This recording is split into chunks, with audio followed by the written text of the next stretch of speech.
Okay, everyone, thank you for coming back from that delicious lunch.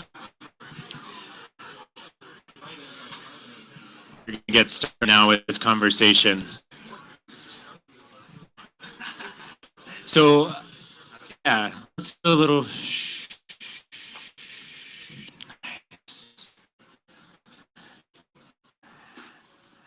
So, in the meta-modern philosophical world, this idea of oscillation, being able to take different lenses and oscillate between different ways of seeing and being. And a big part of the living in the questions that we want to cultivate this weekend is cultivating that ability to oscillate between the local and the global and to see each of them through the lens of the other. And in that, we're seeing the local and we're seeing the global at the same time in those different ways. And a big question as we turn our attention to how can we be in a right relationship with the places that we call home, the local environments where we live, is the contradiction of what does that mean for our relationships at the global level? What does it mean to be a global citizen who's in solidarity with people all around the world, acknowledging, I think climate change is this wake-up call for humanity, realizing how mutually interdependent we are. And that it would take a crisis as vast as this for us to realize actually we exist in a planetary commons. We're actually all responsible for the stewardship of that commons. And so this conversation, I'm going to turn it over to you, Alex, to host us. We have an incredible group of folks here from all over the world and from here locally. Really explore the question of what does it mean to be in solidarity as a planet while stewarding the ecologies that we call home.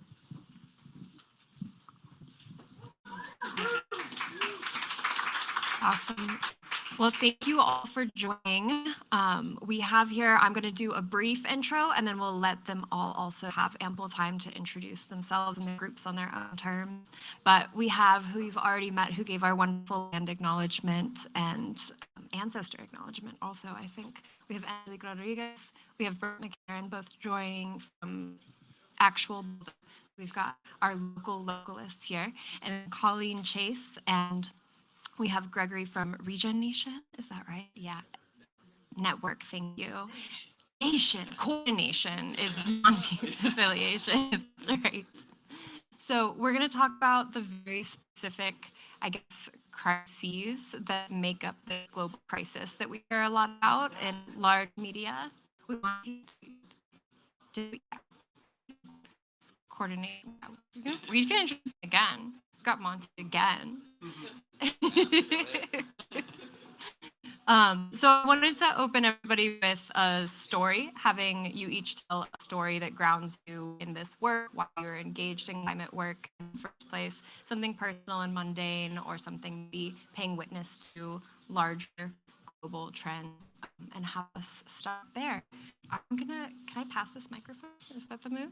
We'll pass that microphone. Maybe I'll start. Oh, it's a bit of a... Hello? Okay.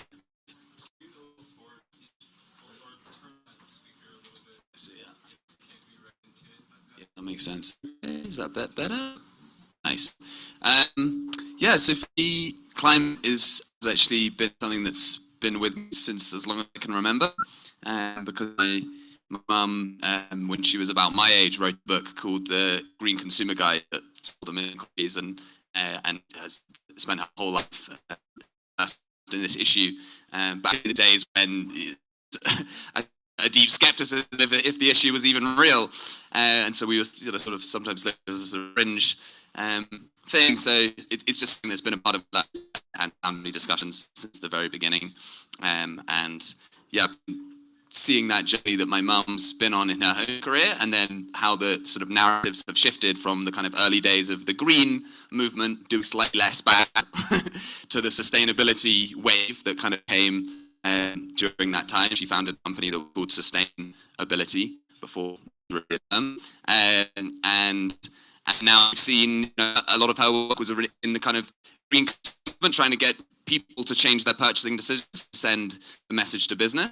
And that kind of had a big moment, but then clearly see the result of that now has not worked. There's some greenwashing and There's a real kind of much deeper issue that needs to be addressed. And that's what I've sort of hoped to embody and interest in what that we're trying to do in the reef space and more broadly is kind of look at those more deeper systemic structural issues. You know, we're not going to solve the problem by switching from plastic to paper straws.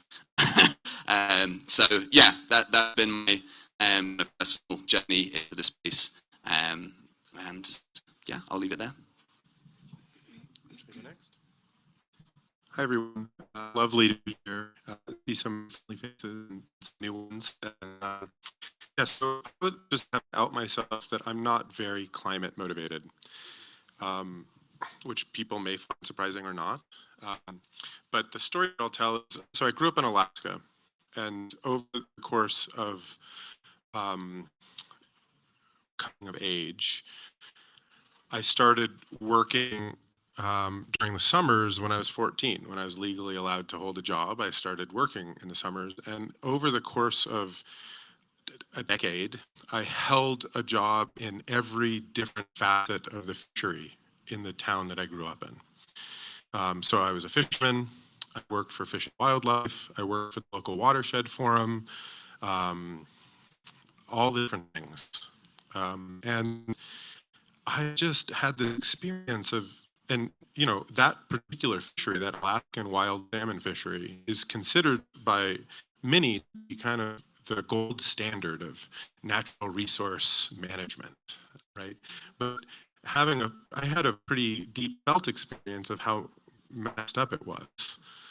And I particularly remember a moment when I was out bobbing in the middle of the ocean, having gone out in this little gill net boat, chasing salmon around. And you never know where exactly they are, and you're burning all this diesel to try to find the salmon. We know that the salmon are all going up the river. We know that they're all going up the river, but we can't coordinate ourselves as a society to accept that abundance in a good way and maintain a right relationship between the humans who live there and the salmon and the rest of the greater than human world. So we play these tricks and we create these systems. We make it really expensive, in quotes, to extract the resource, send people out at risk to themselves, burning tons of diesel so that you can have this wild, rugged, individualist experience of catching the salmon. When the salmon literally are all coming upstream, and you know, in the past, the people who inhabited the Dena'ina, the people who Athabascan peoples, speaking people who inhabited that before my descendants came to that place, would use fish wheels because they understood that the fish came in. So the salmon harvest was a party.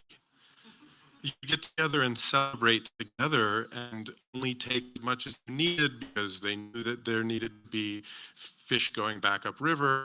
And I just had this really intense experience in my early 20s asking, why is it that we have to force ourselves to play these strange competitive economic games in order to, in quotes, manage this resource?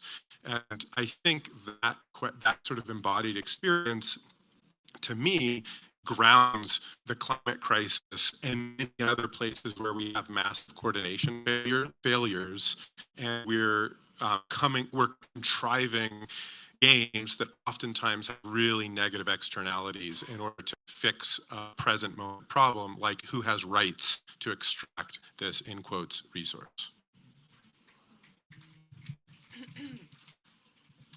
I can relate to that.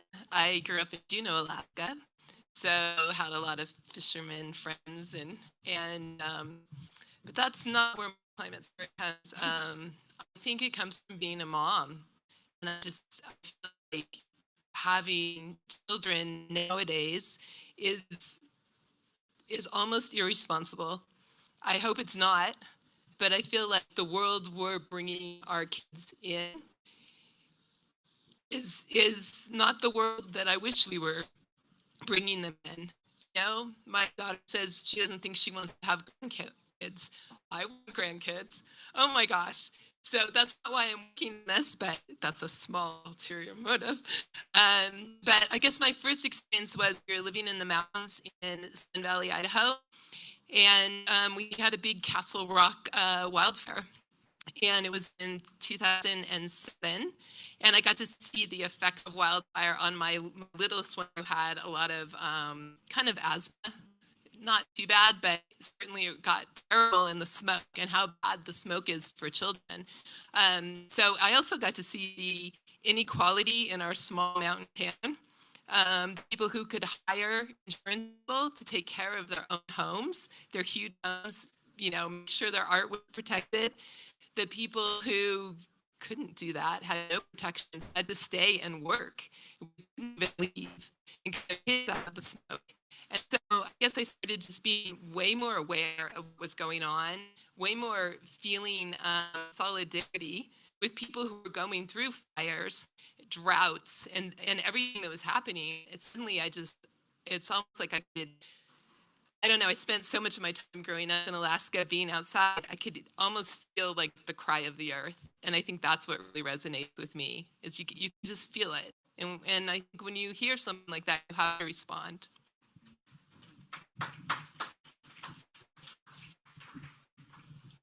First of all, I want to say, I feel like in the gathering, in the All-Stars. So Monty, when I heard your voice, I'm like, oh, I remember that voice from one of your interviews. And Gregory, and it's like, I know there are many other people in this audience, so it's been fun. So Brett and I grew up in Wyoming. Like you, I went to work when I was 13 when we were legal out. I've done farming, I've done ranching, I've done logging. There was a time before the climate crisis when we thought about other things besides just climate, like when we realized actually that one of the biggest issues, probably the biggest issue, is the degradation of the living world. And in fact, what we're not starting to realize, it's ironic that I'm sort of with you, like climate is not really the issue. I didn't even my work for the climate department in the city of Boulder. What we've been trying to do is actually pioneer the reawakening of understanding that actually it's the degradation of the living world that was the first cause of climate change. And that unless we bring 50% photosynthetic process that's offline right now back online, there's no hope that changing energy systems will stop climate change. We actually have to regenerate the living world in order to survive on all kinds of levels. That means remembering that there are a lot of people in this planet who know how to do that and have been doing it for millennia. And so how do we reawaken not only a genuine desire and a philosophy of being in right relationship, but an economy that actually supports people in doing that. So I'm here today because I feel like it's time for the tribes to come together. You're kind of a unique tribe that's been off out in the old wilderness by itself, developing this kind of arcane language that hardly any of us can understand, and do kind of weird things that we think might be good, but we're not sure. And but honestly, I trust that many of you are doing really important work. Now needs to come together with a lot of the rest of us. We're working to organize communities to create these pathways of regeneration. And we need the capital aggregation and distribution and accountability mechanisms that you're developing. So I'm excited about being here, and I'm really excited to hear what my sister has to say.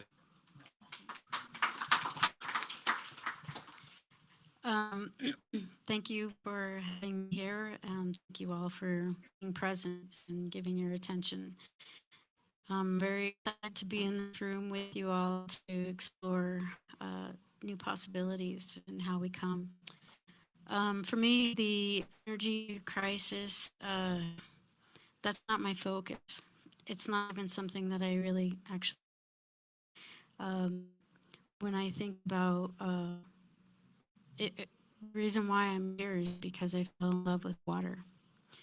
And in my personal relationship with water, in seeing the work of Dr. Masaru Emoto and the implications that clicked for me when I saw how we can affect water with our mind, our words, and our heart. A photo can change that molecular structure from looking like raw sewage into a beautiful snowflake, which is a hexagram, which is six-sided, which needs to be, that is the key through the brain-blood barrier in our DNA. So these deeper places in us that really long for nurturing require that shape. And it turns out love creates that shape.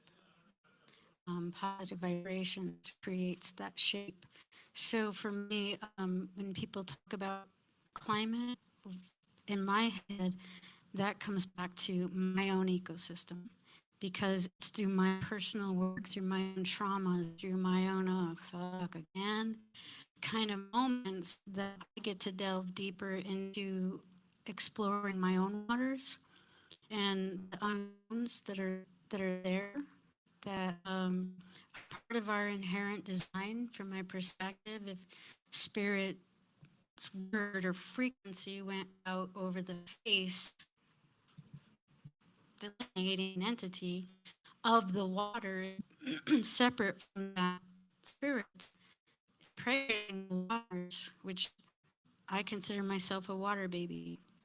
And based on that original divine blueprint, I consider myself a co-creator in my birthright, as part of my lineage and as my sovereignty.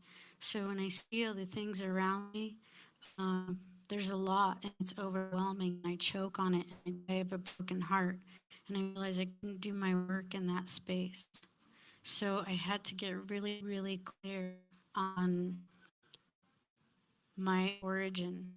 Am I functioning from fear, or am I functioning from love? Because the two of them cannot coexist. So climate, for me, is how healthy is my inner being, and how I can resonate and hold that resonance. Anyone else able, if I'm capable, or potentially be aligned and tuned with those who are in their own alignment. And it's in this personal relationship that I feel like we all have the capacity to come in a new way and exploring our own answers based on our own inspirations of how do we come. Because this climate crisis isn't a carbon issue, it's a water issue. Thank you, everyone, for those stories. I'm going to continue to iterate on that definition of climate, that redefinition, and that work with ecosystem to allow you all to go around and share about the groups that you participate in, maybe the groups that have put you to the stage in this microcosm and this weird tribe gathering that we're in, and how those groups are participating with their own large ecosystem, and take that a notch out. Cool. Yeah, happy to. Just make sure it's not echoing a little bit, but I'm safe. Okay, good. Yeah, so I'm one of the Refi DAO, and I will do a lot of work with Salo Public Goods. For those, it's an alternative blockchain. It's not as big as some of the others, but it's got a more environmental regen kind of real world impact focus as well. And also recently started this initiative called Regen Coordination, not to be confused with network, but in alignment to collaborate there, build alliances across networks. So as well as Refi, there's other value aligned regenerative networks operating in the Web3 space. And how do we build sort of resources and tooling and support movement across those various networks. And so a kind of big part of that for me is how do we build these kind of new institutional scaffolding to actually realize the regenerative economy. And I think there's a sort of insight that if we use the same current capitalistic ways of thinking, current institutions that exist to fund and manage the regeneration, I think we're going to it's kind of perpetuating the same power dynamics and imbalances and stuff that we already see. We actually need a new set of institutions, the kind of community-led commons, the way, whatever you want to call it, to do that. And what does that architecture look like? And I think it is all about this cosmo-local coordination structure of having these community groups on the ground, but then how are they then connecting up to even at a bioregional scale and connecting to the global cosmos scale, and how that's kind of share resources between those different kind of scales. And I think, yeah, if you operate these huge top-down models where you're sort of trying to fund a very local project that you're so disconnected to, and all across the globe, I think it's a better model to try and put resources into local community-led government structures to then govern those resources and sense where they need to flow.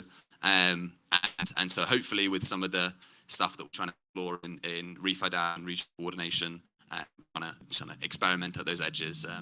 But yeah, I'd love to hear from Gregory as well, because I know Gregory's doing a lot of incredible work in this space as well with ecological institutions and all sorts. But yeah, that's where I'm coming from. Nice, thanks, Monty. Well, just so I can kind of gauge my response to this question according to where people are at, how many people have heard of Regen Network who are here in the room? Awesome. Okay, so we'll go to version 2 of the conversation here. So back in the day, when we first founded Regen Network, a small group of us who all came from the culture, regional, and eco-village movement, essentially. Exactly none of the founders of Regen Network were or Ethereum OGs. All of us are coming at this with dirt in our nails. We were thinking, what would it look like for local communities own and operate what has become known as values that secure and govern the digital infrastructure that is multi-local, cosmo-local, global. What would it look like for that to be the case, in which there are bi-regional hubs that are providing a couple of different tiers of services, but that one of the services is sort of securing the free and open internet, we might say. So that was one of our founding questions. Over time, I mean, because we started in 2017, there was no such thing as an operating proof of stake network when we started. So we helped build some of the first operating proof of stake networks. And the one that we kind of created to serve as the vehicle for exploring this set of tensions that we're all here gathering is called Regen Network. And the network was always to try to iterate towards basing our economy in right relationship with place, the ecosystems that are place. What does it look like for the human economy to be an expression of right relationship with the biosphere in a place-by-place way? So some of the experiments toward that have been the creation of frameworks for ecological institutions, using rights of nature, using smart contracts, using other tools to actually create institutional containers that are the expression of legal contract and economic agreements and the whole stack of coordination tools that we have at our disposal as humans, but based and rooted in ecological reality, and then ecological credits, or that is to say units of account that represent right relationship with a place, whether it's soil health or water quality or biodiversity. Different communities are going to of right relationship in different ways. And so we did a very open and pluralistic framework to allow people to explore that and create their own kind of crediting. And then in the future, that serves as a primitive to start to stack up towards currency systems, different financial mechanisms, different monetary mechanisms. But we really wanted to focus our energy on kind of the atomic unit of right relationship. What does it look like for bring tools of monitoring, reporting, verification, Oracle tools, be able to leverage satellite data, be able to leverage traditional ecological knowledge, all to build consensus among a group of stakeholders around how they would define right relationship between the humans who are inhabiting a place and the ecosystem greater than human world. What does that look like? In order to land that in a very tangible and practical reality that we all live in a world that it is, late stage capitalism or whatever we want to talk about it, how do you fund that avant-garde, edgy experiment? Well, the way that we found to fund that is to anchor the experiment in existing market mechanisms in which people are trying to pay for whatever you would like to call it, payment for ecosystem services, climate risk mitigation, carbon markets. These are all different experiments in which different institutions, actors, and humans are trying to place value in such a way as, for instance, that tree in the Amazon is worth more as a tree producing hydrological cycle we all depend on for the lungs of the world to keep pumping, right, than it is toilet paper, right? That standard kind of economic challenge. So there are existing markets, and we engage both directly with those markets, but we also engage in a way to try to create this prefigurative playground to create what comes next, which is transformative, regenerative, and deeply grounded in place. And one thing that I'd like to sort of just invite is the understanding that although we had to step away from kind of a radical, ardent, ossified commitment that all validator nodes running proof of stake network had to be bi-regional hubs. Like at the time that we launched the network, there was not even an industry of validators. People didn't even know what was going on there. There is now. What's really interesting is more and more validators running regional network are also serving as bi-regional hubs. That has evolved over time, and it's just a testament to how deeply rooted the narrative and the ideas and the kind of convergence is taking place. So I think that's incredibly exciting. We're really excited to be here. One thing that, I think is we're learning to speak Ethereum. So coming soon to Region Ledger is going to be the EVM, which is exciting. So if people want to jam on that, talk. And over time, we hope that actually region network can mature so that each of the 180 plus bioregions of the world have their own toolkit for ecological institutions, eco credits, the tools and instruments to manage financial and monetary systems based off of that, and the ability to run, own, and operate the sort of global consensus layer that we're all engaging with, whatever we call that. So excited to be here, and thanks for having me. I don't even follow that. Okay, so I have a small solar foundation that I co-founded with John Ruth, my co-founder here, when we were working at GetCoin. And I started working at GetCoin in the climate solutions round after reading Kevin Iwaki's book, Green Pill book. And I tried to figure out how blockchain could be used for good, because I was seeing my sister-in-law use blockchain to pay for the elite higher education for her children. And I just kept thinking, maybe there's another use. maybe. So then I read the Green Pill book. I jumped on a Telegram. I didn't even know what a Telegram was. My son had to get me started. And Ben West, this really cool guy, said, why don't you come be a part of the climate solutions round on GetCoin? And I was like, that sounds cool. I'll see what that means. And so then I started reviewing different blockchain projects that were climate related for participation in this crowdfunding round. And one of them was called Iowa, Uganda, and in Tororo, Uganda. And every time we reviewed them, at the very bottom, it said they're like an agroforestry hub, I guess, doing very community-led, all kinds of really awesome efforts in Uganda. And at the very bottom of our application, it would always say, we really need solar, we really need electricity, we really need something to power our efforts. And I kept thinking, okay, I have people who are doing solar, so I'd throw it to someone else and I'd ask someone else. And John was doing the same, unbeknownst to me.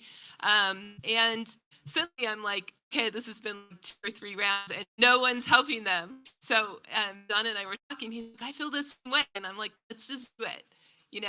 I'm tired of being the one who's, I like helping other people do projects, maybe I could be a person who actually has a project.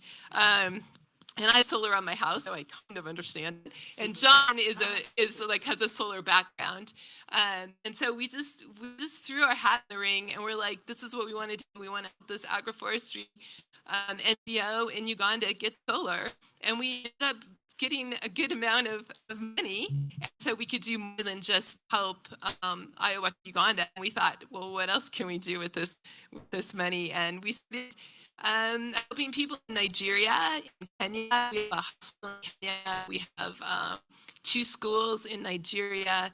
We have a really exciting school, a microgrid in Tanzania, and a project that I was just talking to Njambi about, who's in the first panel.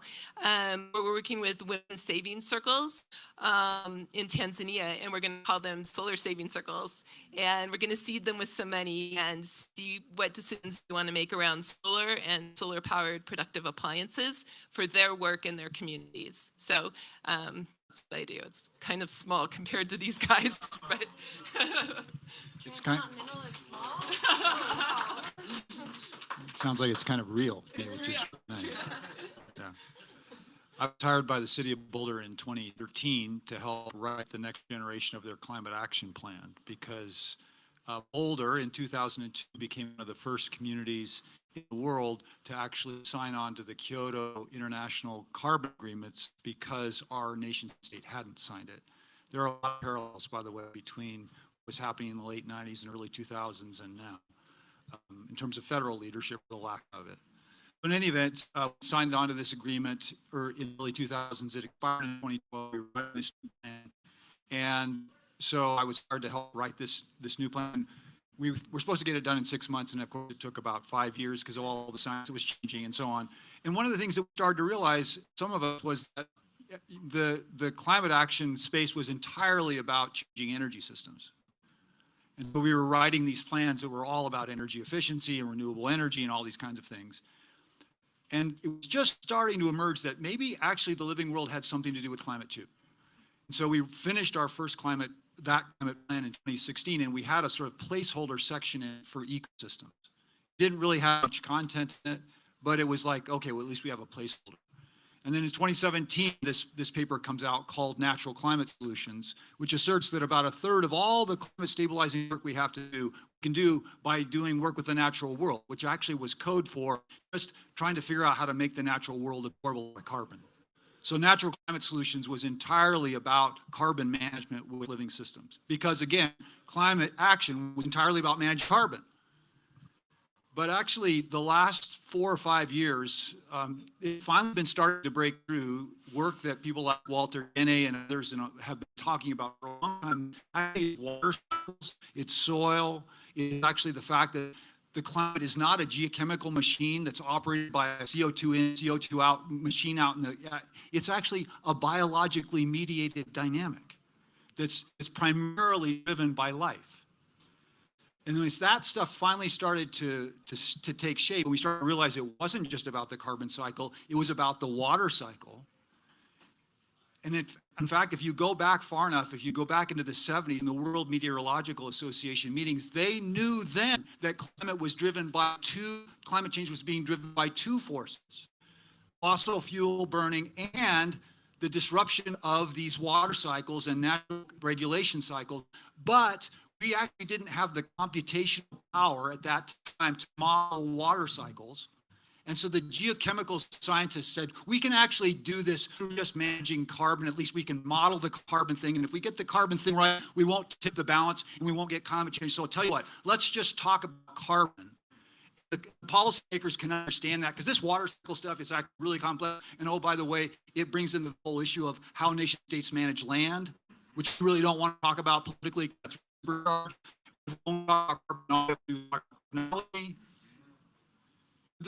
point I'm getting at, we wrote out of the story the fact that the climate is actually being driven by land degradation.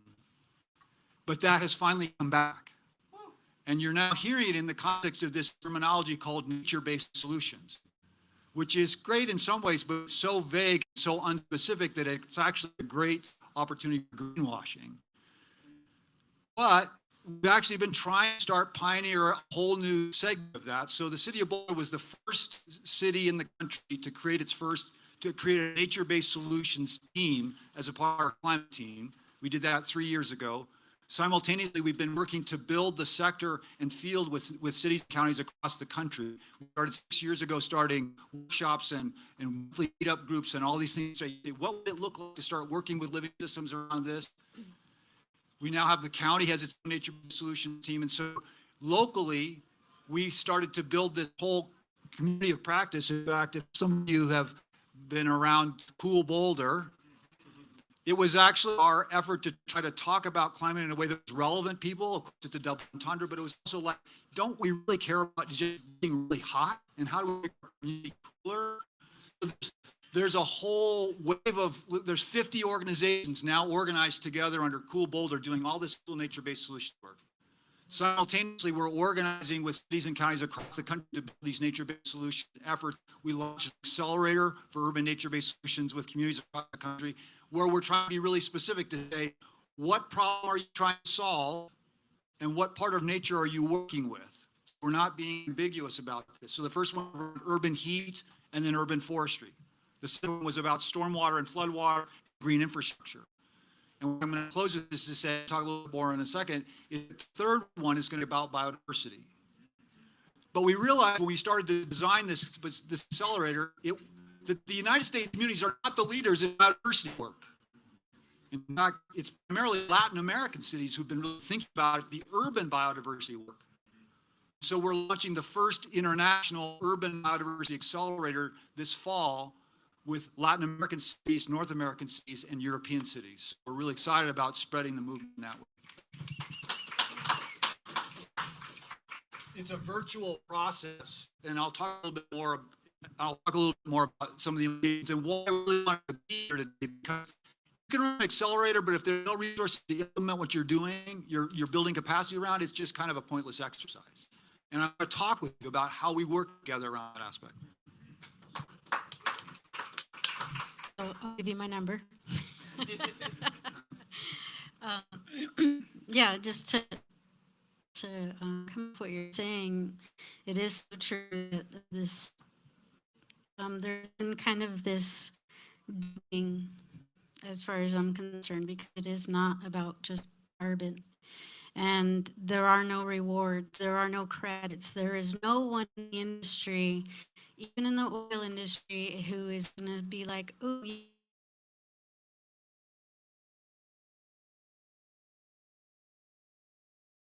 they're not getting a system where they're getting all these rewards and jump through these hoops so that they can get these credits and these funds and these whatevers, right?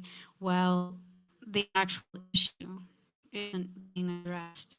Is not going to be addressed by those people because they're not getting paid for it, because there's not a reward system for it. That being said, the work that I do is used as water flows into many different places.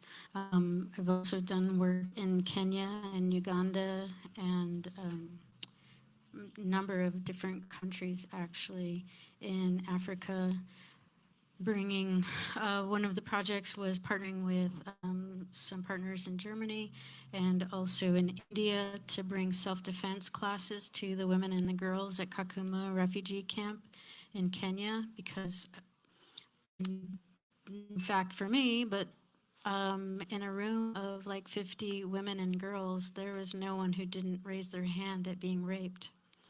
And when I saw that, I was just like, oh shit. And so that was one project that we did. We have Brother John in Uganda who, and the Hope Foundation in Uganda, who are bringing reusable menstrual pads. So women are creating income within their household.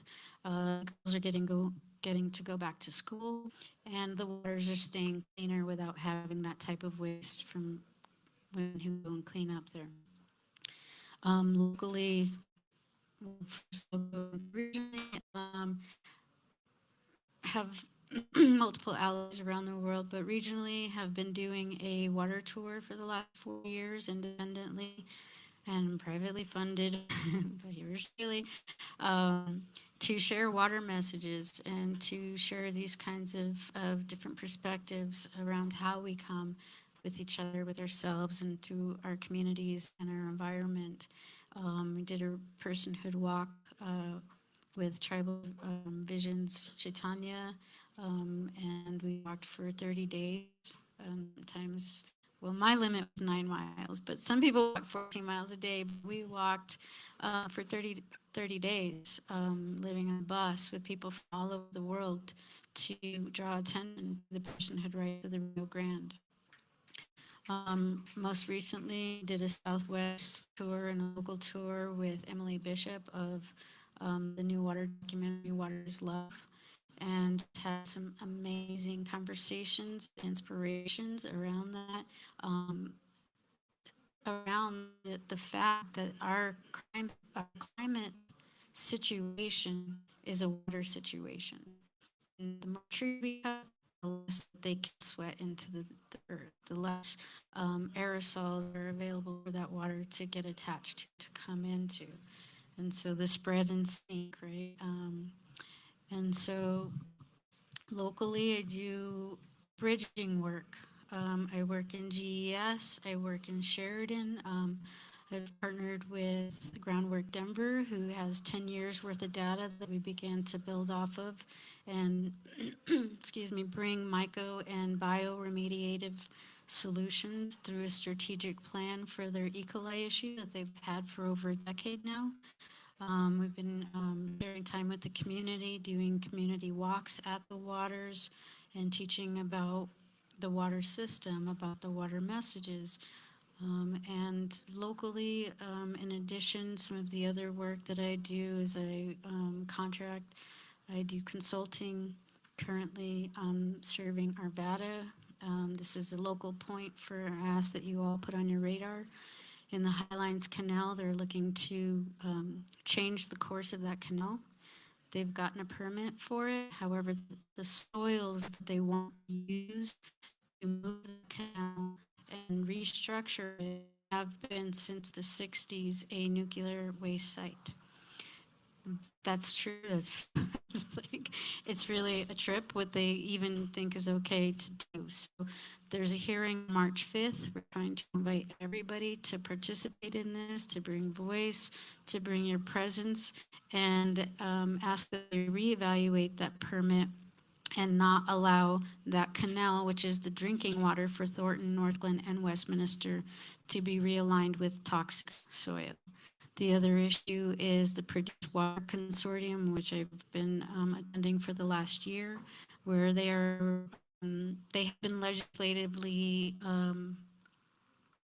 given the job to align our regulatory agencies so that they can bring fracked water not only in the oil field, but beyond, called beneficial use water. And this is something that they are slating out. They're moving forward with. Every month there's a meeting. I showed up for the last year and quite literally have been the only person to show up and give public comment. So here's your invitation to participate with the Produced Water Consortium and bring your voice, bring your expertise, because they are looking to sell this fracked water as a commodity. They've mentioned municipalities, they mentioned firefighting. It's crazy. So this is part of the work that I'm currently bringing. I was guided by my waters to serve the waters by introducing and bringing in the question of what can be done with mycoremediation. We've talked about the mycelium network. Well, fun fact, every one of those hyphae leads with a drop of water. So this is a system that over eons has dominated, is thriving, is capable of supporting every other thing. Because every little tree in the forest that isn't getting the sunlight is getting everything it needs through the mycelium. So looking at letting our waters lead us into this work. And so this is the diversity. I've also talked with some of the council people here in Boulder and looking at the front line here at Belmont power plant. where that community literally cannot drink the water out of their taps and is your front line, Boulder. To pay attention, to be in the question, to have conversations with these communities about their needs, because they are serving you here in the city, and they are in your county, and they are dealing with all the repercussions of the energy that we all get to enjoy. So in this way, I work as Water-Unite, which you will not find other than a YouTube channel. Turns out you don't need a website to get shit done. And this is the work. I worked to bridge from GES to Sheridan to Longmont to Taos to Santa Fe to Crestone and beyond, and how we can bring up these new questions that haven't even been asked yet about what is our solution, and dream into the new possibilities through our waters and the information, because water has memory since that first utterance. And it's through the questions that we ask that we pick the fruit that we actually want to work with in ourselves. So this is some of the work that I do internationally, regionally, and locally. All of you heard a small snippet of participate in lots of different countries, lots of different organizations and ecosystems in your ways of working. So I know that certainly a risk always to have paralysis in the face of the reporting on climate change, the fervor sometimes, the mania perhaps, in response to localized crises or a perceived global. How do you each continue building and continue working? Where do you draw inspiration from? And where do you see the role of optimism? Thing, or turn that on its head, pessimistic, realistic thinking? Yeah, it's funny. I have this debate very frequently with my brother, who's very radical, more in not in the Web3 space, but in his political ideologies. And it's always given me lots of energy and kind of passion. Has been working in the solution space, and that's what gives me optimism, excitement, motivates me. I think that does have a really important role in terms of feeling like there is a chance for a better future. That envisioning of was like the solar punk vision, or even the earth punk kind of stuff. Just actually trying to look like with advanced technology that is the kind of techno oligarch cyberpunk world that we see depicted in sci-fi movies that sort of seems almost inevitable at times, or already here. So, you know, I think really important role of optimism, but I think also not being blinded by the hugely deep and difficult challenges that we do face. And I think it can often at times feel like a little, you know, what the stuff we're doing is sort of futile, and that can be demotivating to think about the kind of that side of things. I mean, it was a balance, isn't it? And it's about what balance is serving you and serving the kind of mission, I guess. But yeah, that's my take on that. It's a hard question.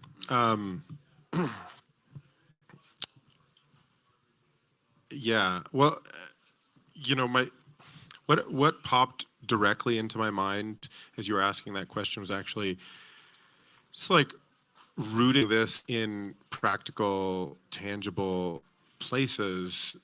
You know, what comes to mind is we've been working for several years with a group of communities in the Ecuadorian Amazon and Peruvian Amazon who are indigenous communities of many different nations who are struggling with the challenges of how to engage with the economy that exists. And their challenge is, you know, that the challenge they face is our challenge as a planet with how to preserve the water cycle and how to preserve the climatological resilience of the planet. And they're the people who are in the sort of like have the sheer force of, you know, the extractivist economics is there at their doorstep, knocking, illegal mining, illegal logging,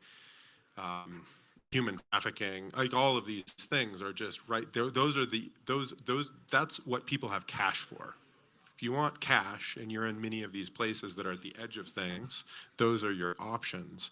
And I find it incredibly hopeful that in those situations, there are these emergent spaces of intersection between a very kind of lofty philosophical idea, like Nathan was talking about in the previous channel. This isn't the first time that humans have come up against and had to answer the question, what is really value? What is value? And how do we create a system of value? And those circumstances in the Amazon and many of these other places, it's pretty easy. Where I derive inspiration from is there's such a opportunity for having a grounded, visceral experience of what true value is, rooted in a cultural context, rooted in an ecological context, and understanding, that right relationship in that space sort of permutates out to right relationship to all of us, and that the only practical thing getting in the way of the economics of that situation working out to continue many millennia of stewardship of this precious forest, this precious living sacred being, is a set of abstract symbols that are malleable if we as society choose to engage, to shift and reorient what value is in that circumstance. And people are doing it.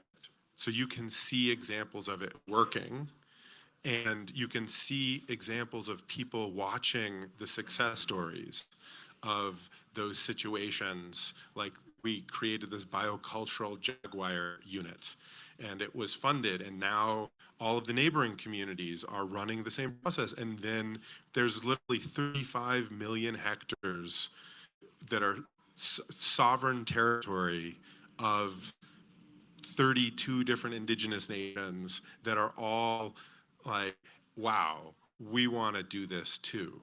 Now, closing that loop, though, we get into this capital aggregation, or as I actually would prefer, we think about capital formation challenge. Because if the question that we're trying to ask is, what is real value and how do we root it in place? What we're talking about is forming a completely new type of capital it's never seen before. Taking a step back, capital and capitalism can be really charged. When I use the word capital, I'm using it as a kind of bundle of abstractions that humans use, legal stuff and economic stuff and the financial stuff, and all of these different abstractions form together to create capital. Currently, the capital stack is dominated by extractivism, degenerative, zero-sum games, but you can see these inklings of these circumstances in which people find and are, I believe, actually forming a completely new form of regenerative living capital. And so, sure, in the short term, we need to sort of wire that to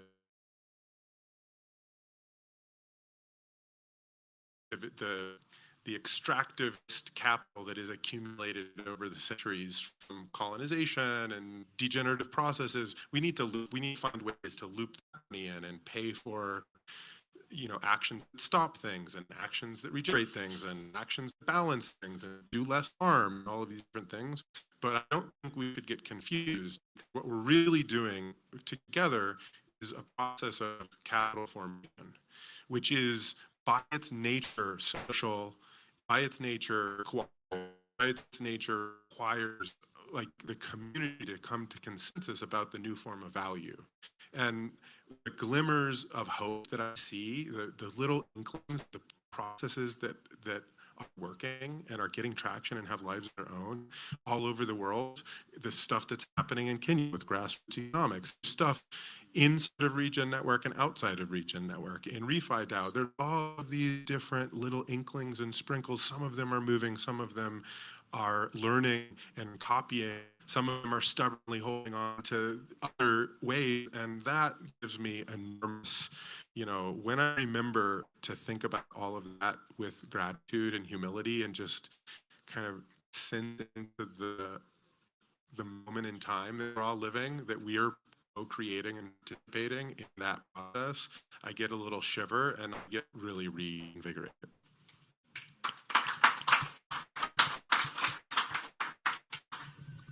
I go back and forth, as you probably have figured out. But I agree that looking at people all around the world and what they're doing really inspires me. And the people that I work with who are so excited, for example, around water, you're making me really think about water. We had a project in Nigeria. It's a school. We put on solar for the school, and they really wanted a solar water pump because their well had gone dry, and said it would cost X amount. Like, great, let's do this. John was like on board. We were doing it, and they had to dig 4 times the depth that they had expected because things were so dry. And I was like, okay, it costs more, but really it was just indicative of the situation, and the drought.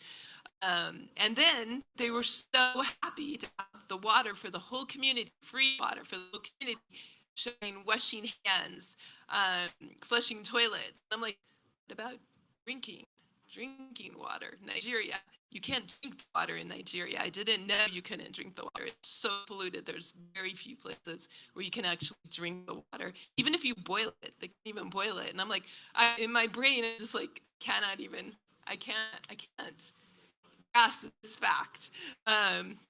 So they were so happy with the improvement that we did, work together, and we made, and we're on to the next project. And I was still back there going, they can't drink the water. Oh my God. So those are the things that it's 2 sides of the coin, I'm reading this book, Life After Doom, and it's really about figuring out what action you can take. We can wallow, or we can take action. We can cry and complain, or we can take action. And so that's what gives me optimism, is hearing all the stories of everyone else that's taking action, and being able to move things forward just a little bit myself. I'll describe what I'm noticing within our community about what's supporting a sense of hope or agency. And that is this really interesting upwelling of people turning towards the living world and asking the question, how do I get engaged with nature? I don't like the term, but there's this really interesting upwelling of people wanting to show up and do something, whether it's plant a tree or put some pollinator habitat in. And the truth is, we need every single tree that a person might be motivated or foot of pollinator habitat. And to show folks that actually does make a difference, not as conceptually, but actually when you go out there and suddenly the dragonflies are buzzing past you, and I swear they're saying thanks. Or there's a bumblebee who's just curled up in this sunflower saying, gosh, thanks. You do have this sense of I did something of goodness. I could do that. So that's the sort of very immediate and practical level. I think one of the things we have to do is confront some of these fundamental sort of truisms that are out there that are actually barriers to hope. And one of them is that fundamentally we got too many people. That's just we warehouse people all over the place, whether it's prisons or refugee camps, what have you, or just places around our community that are just barely livable or not. And the truth is we need every single one of those people available to actually do the work that needs to be done. We have regeneration. We have 50% of our community to bring back online. And then we're in the context in which we're having conversations about spending trillions of dollars to put in the hands of a few people to build machines to supposedly suck carbon out of the atmosphere, which is the most ludicrous idea in the possible. When what we should be doing is putting those trillions of dollars into the hands of hundreds of millions of people to stay in place and not have to move, because we're on the verge of mass migration. It's not going to be catastrophic, charismatic events that are going to get us from climate change. It's going to be this rapid acceleration of people having to move and showing up on our doorsteps, wanting to live someplace that's safer. That's what's going to destabilize our societies.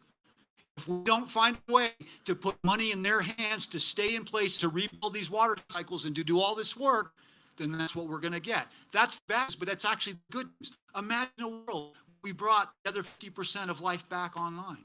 That's the world we could live in, and that's the world we could all have purpose and meaning in. But we have to find a way to make that a viable living for people. And so that's both building all these new mechanisms. It's also confronting the places and ways that we're distributing capital now. So we have to work on both of those levels.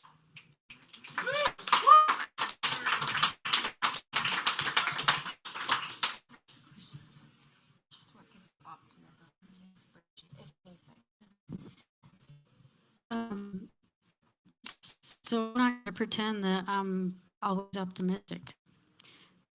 Just like everything else, there's always an ebb and flow.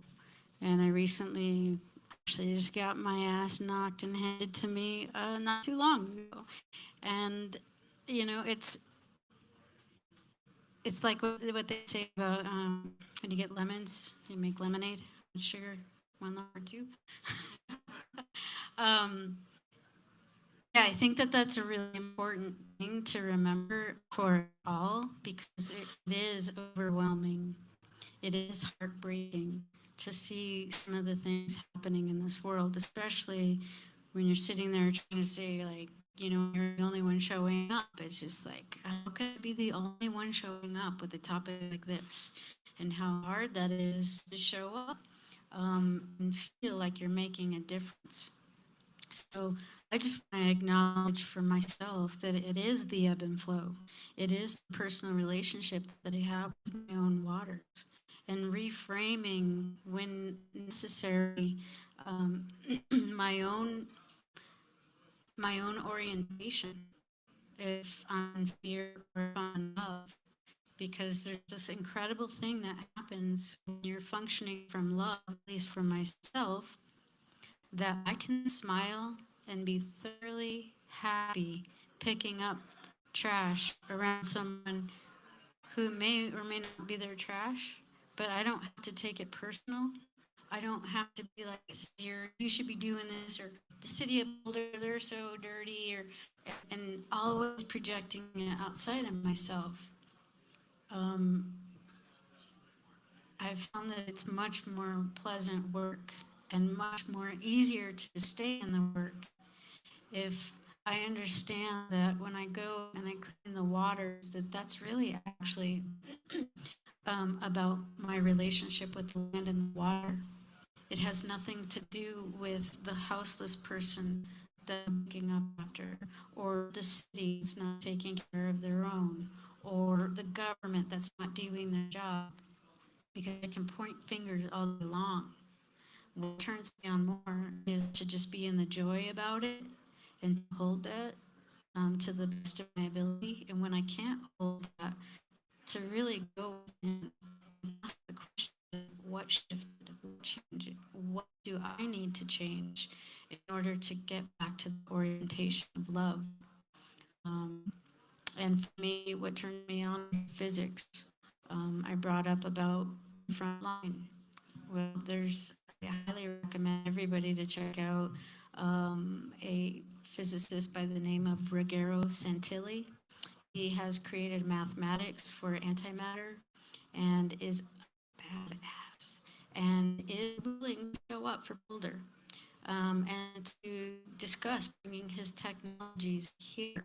There's also thunderstorm generators that create heat and coolness just by using the natural implosive principles that happen with water, because it's the equanimity in our hearts and minds that we're not just the linear progress, get it done, move forward, patriarchal world.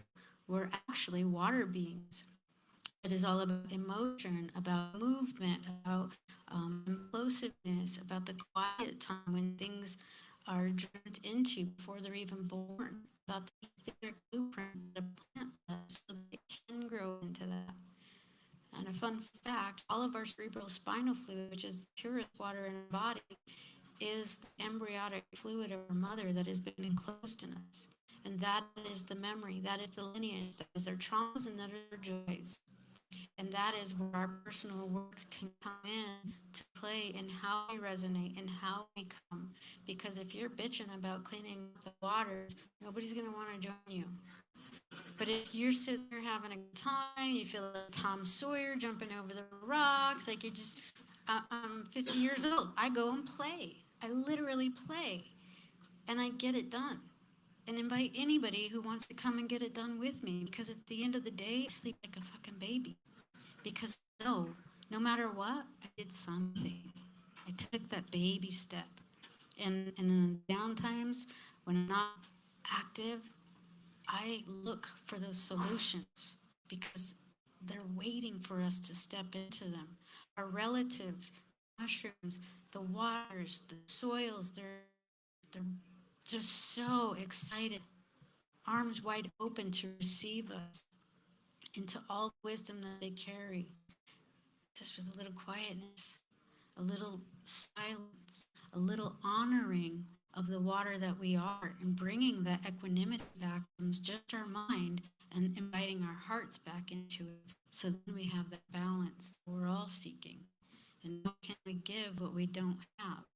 And so this mentality of lack, and if I'm not filling up my own cup in this way, by listening and giving myself and nurturing myself, then how can I give that to anything or anyone outside of me?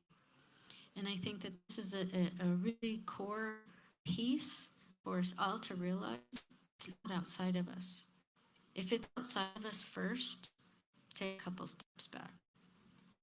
And if we can orient in the love of our own sovereignty, of our birthright, and that moves out, it has a different feel than someone who, oh my God, we gotta see the Amazon, we're gonna die. Instead of, I fucking love these gorillas, man. Did you know? And this and that. And then everybody brings their own component of love to bring the whole.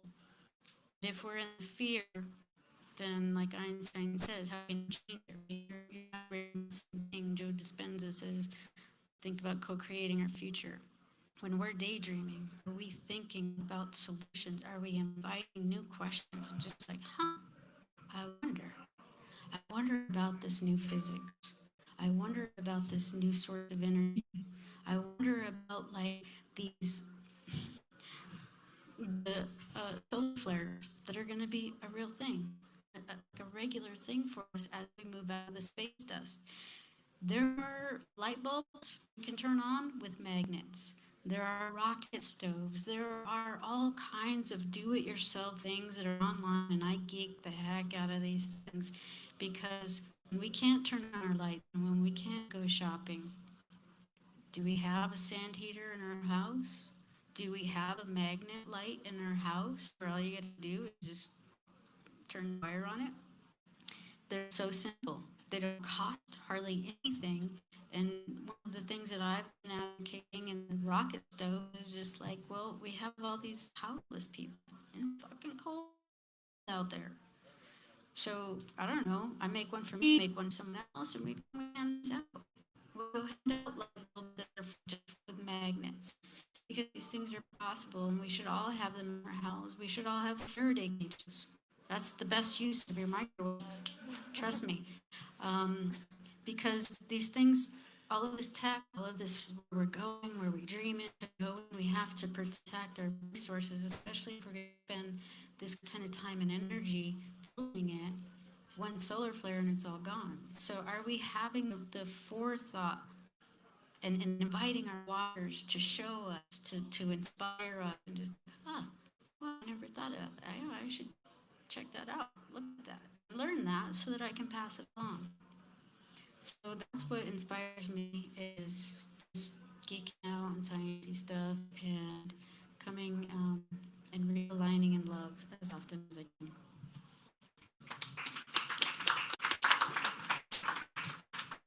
Okay. For final question to take us away, what in your various organizations, coalitions, like what is forkable, or what is something that is super hyper local and super specific to your team, but it's like worth sharing because maybe there's something for another team. I think what comes to mind for me, something I've been quite deeply immersed in recently, looking at different ways of measuring and reporting impact, and how do we bring those tools to different communities and to different projects to help kind of translate what's happening on the ground, make that legible to, you know, institutional structures higher up than that to help get capital to where the most impact is happening. And so hopefully with some of the tools and methodologies that are being built in the research space can be really applicable, actually really supporting these communities do that. Also running these funding rounds, you know, the tools that are being built by Gitcoin and these kind of things to run these local funding rounds to bring more people into that and get more resources to all of these incredible things that are going on. And so that is very forkable because a lot of what is being built in the Web3 space is open source, and the whole mission of RefiDAO and others is to bring those tools, technologies and knowledges and software into all different places and different contexts, and make it customizable to the actual place and responsive to the local context and needs of the place. So yeah, if people are interested, there's a whole bunch of great content and resources to kind of explore how we actually bring some of the amazing things like Gregory's and Regen Network eco credits, like grassroots economics commitment pools, like running coin quadratic funding rounds, and how do local communities actually leverage those and benefit from those. And there's a lot of exciting kind of solutions way to do that. So yeah. All right. Well, let's see. What I think what I'm excited about moving forward, actually, the silver lining in the madness of the present moment is I feel like for Regen Network, we have an opportunity to be much more forthright in inviting people to co-create in the capital formation process around the Regen token. I believe that that social process of exploring what it looks like to have a unit of account and store value that is deeply rooted in ecological health is incredibly important. And now is a moment in which previously, from a regulatory perspective, saying that on stage for me as the founder of the project was really scary and hard. I never would have said it. And now things have changed a little bit. And so that I think is really exciting. You know, John was noticing there's been a different type of communication, like excitement coming from the Regen community. And a part of it is us feeling like we get a third chance. And who gets a third chance? Who even gets a second chance? You know, we've been working so hard for so long. Who gets a third chance to try to sort of like create the spiral in which there's a flywheel and there's synergy and there's an opportunity to create this spaciousness to really root how do we make a billion vocational opportunities for regenerating 50% of the photosynthetic capacity of planet Earth?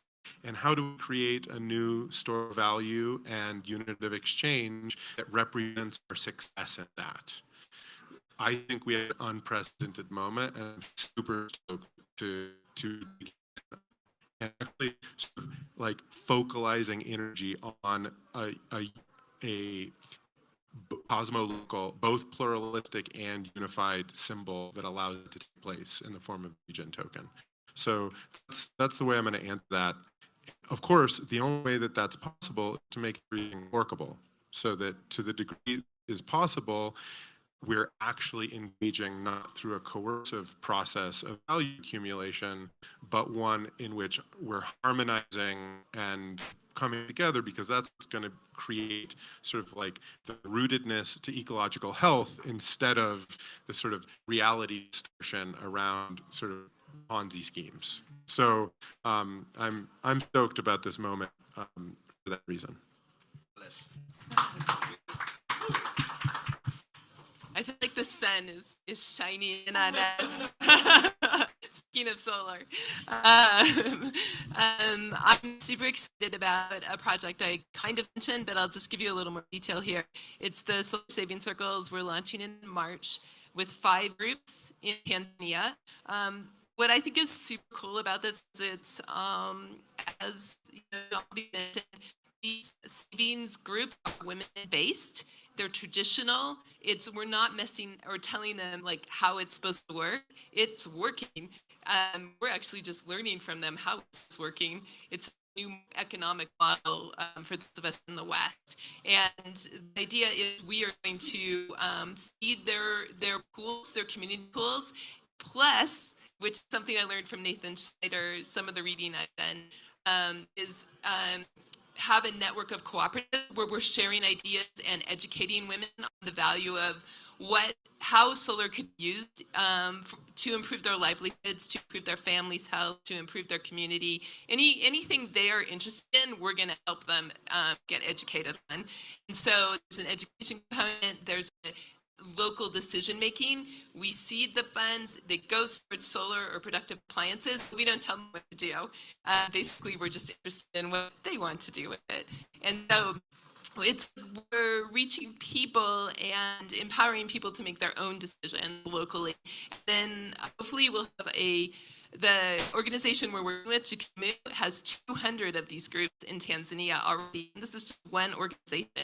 So we hope that when women use this money and then they pay back the money, we can take that funds that we initially seed and start another group. So it will hopefully be self-sustaining and circular. Check back with us in a few months, but that's the vision and I'm really excited about it.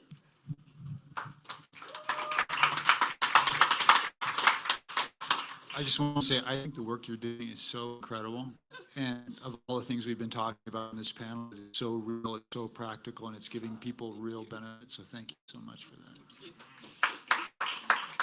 I want to tell you a little story before I offer this. You know, in 1998, Colorado passed, I think, almost a constitutional amendment. The state could not in any way care for or protect gay and lesbian people. We were actually known as the hate state. So it was a bad social context at that point. And we could just crawl into a hole, but there were some people who were really smart and thoughtful, and they said, you know, what does every good revolutionary movement know? That the first thing you do is create social care and support networks. And so the gay and lesbian community started to set up community services programs to provide direct services and aid for people that were hurt, no matter who they were. And they built a new understanding of community to the point that in Boulder County, we were the first place, I think, in the country to allow gay marriage. That was the context of how that was turned around by this knowledge that if we want to cross the aisle, if you will, if we want to actually build new relationships with people who think really differently from us, we need to first show them that we genuinely care about their circumstances. And there are a lot of people, by the way, who are not in these empty chairs today because it's not safe to be here. There are a lot of people and organizations right now that are reeling because all of the basis of their support is gone. There are so many places and ways that this community could distinguish itself and build a sort of credibility and presence and sort of visibility by bringing your knowledge and your resources and capabilities into direct care support. So I would suggest to you that that's what we are going to, all of us have to do in starting the momentum in a different direction. Start by caring for those who are hurt most right now. And I invite this community to figure out the ways that it can do that.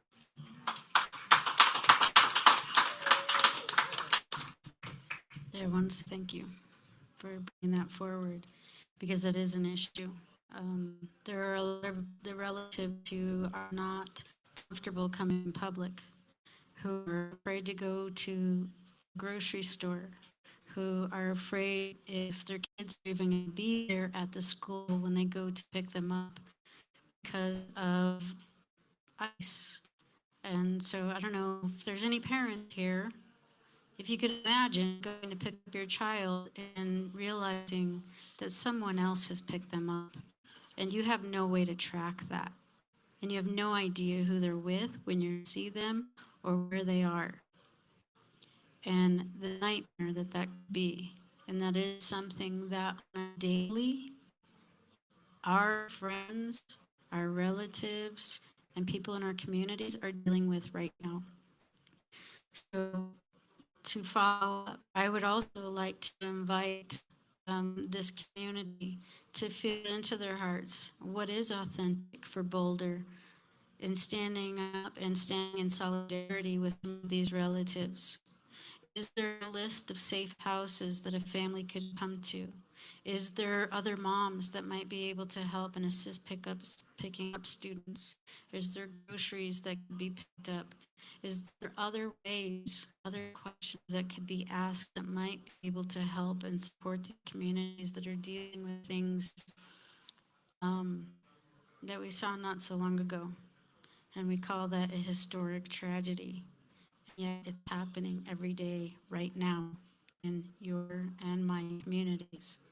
So I encourage us to open our eyes and open our hearts to being in the question of how we can support and change the narrative and change these cycles that seem to continue. As far as what I would also like to implore is to stand in solidarity with us. There's a website, the McIntyre Neighbors United, the organization that is leading and holding space for regarding the canal. That hearing again will be on March 5th. There's plenty of information there if you would like to learn about that. Also, the Produced Water Consortium, where they are looking at the toxicological data to distinguish how to bring and in what way to bring storage facilities of these waters, which will be very large in the entire DA basin, which does include Longmont and Boulder. And they don't have the technology. They're not even disclosing what's actually in the water at this point. So my argument is always, how can you protect this as an agency? And that's your job if you don't know, if we don't know, if it's on the road. So I would invite you to show up and to bring your expertise there. Also, I need a microbiologist for my Sheridan project, if anybody has a need on a microbiologist. Yeah, and I would make further conversations, further questions, and further inspirations with every one of you about how we can show up in our truest authenticity, in our highest integrity, from the most love that we're capable of holding. Because as it was brought up earlier today about the shells that were the first exchange of currency, the actual story of that is that those shells were not for payment. Those shells were of gratitude after you had received something. That shell was given as a thank you, which really changes the way that we come with how we spend our money and things that we do, where it's not so linear and like, I paid for it. You can't tell me what to do with it. You can't tell me how to use it. I have no responsibility or accountability. As opposed to if someone gives us something and we have to think and feel and really sit with not what the value is, but what is it worth to me? How much can I give back? And to see, I brought this up earlier, there's Christian Indigenous, I think we can all identify with just the principle of this and how the widow came and offered just one small coin, and the Pharisees were making fun of how little she had given. And the story goes that they were rebuked because what they didn't understand was that she wasn't giving from her surplus. She was giving from her need, from her livelihood. Everyone else was giving from their extra. And that's a big difference. And so when we receive gifts, when we look to give gifts, to hold those kinds of thoughts in our heart and remember that it's not something that's separate from us. And the more that we step into the nature of our waters and our design, the more aligned we can be and the stronger resonance we can hold for all those around us and be open to the new information that needs to come through so that we can step through this next stage of our evolution and come into the next octave of our being. Well, that's a beautiful place to close. I think right there, just really rethink and turn over this idea of economy, exchange, gratitude. Thank you all for sharing your thoughts and your stories.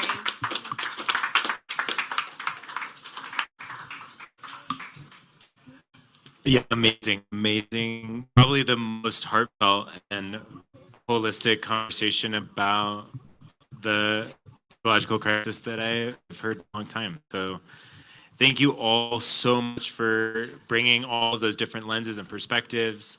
I hope that these conversations have catalyzed some insights, some curiosities. I know that I certainly would love to see a City of Boulder Regen Network partnership or some kind of public-private collaboration on maybe we incorporate some quadratic funding rounds and for local regenerators.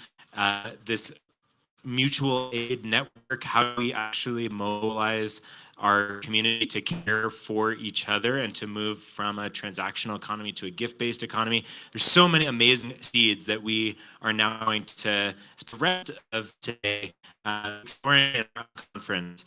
And so after we've just sat for a little while, I think it's important for us to take at least 5 minutes, but we're running a little bit behind and we want to really foreground the community-centered part of this experience. And so we're transitioning from listening to people talk to talking to each other. And so coming back shortly will give us more time to be in those conversations. So please do what you need to do, shake it out a little bit, use the restroom, and we'll be right back in 5 minutes.